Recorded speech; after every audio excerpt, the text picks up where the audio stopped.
উন্নত জাতি, তা বাংলাদেশে যে কবে যে উন্নতি হবে তো আসবো না জান। বাংলাদেশ একটা দেশ হইল, আমার দরকার ছিল ইউরোপে জন্মগ্রহণ করার, ঠিক আছে, আমি ভুইলা বাংলাদেশে জন্মগ্রহণ করে ফেলছি।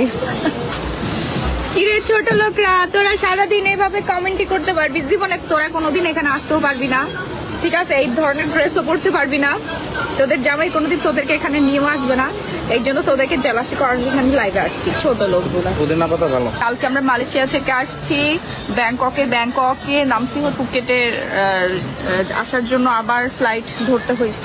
বাংলাদেশে আবাল গুলাই যায় তো হচ্ছে লাইনে দাঁড়ায়, থাবড়ে দাঁত ফেলাই গো, জুতা দিয়ে পিটায় একদম সোজা বানায়। আমার হাজবেন্ড কারোর দিকে তাকায় না, সে সারাদিন আমার দিকে তাকায়, তাদেরকে দেখায় আমার ড্রেসটা খালি নিচের দিকে নেমে যাচ্ছে।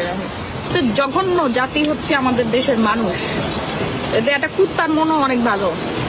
ড্রেসিং সেন্স কয়জন আছে আমাদের বাংলাদেশে? ম্যাক্সিমাম সব ফ্যাট, গরিব অনেক বড় লোক, বাট এদের ড্রেসিং সেন্স, ও মাই গড, ব্ল্যাক,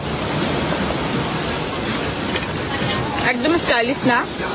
কিসের সাথে যে কি পরে নিজেরাও জানে না, বুঝছেন, নিজেরা বুঝতে পারে না, না মেকআপ করতে পারে না, হচ্ছে একটা ড্রেস সেন্স আছে যে তার স্কিন শেডের সাথে কোন কালারটা যাবে, কোন ওয়েদারে কোনটা সে পড়তে পারবে, এগুলো কোনো কিছু বুঝে না।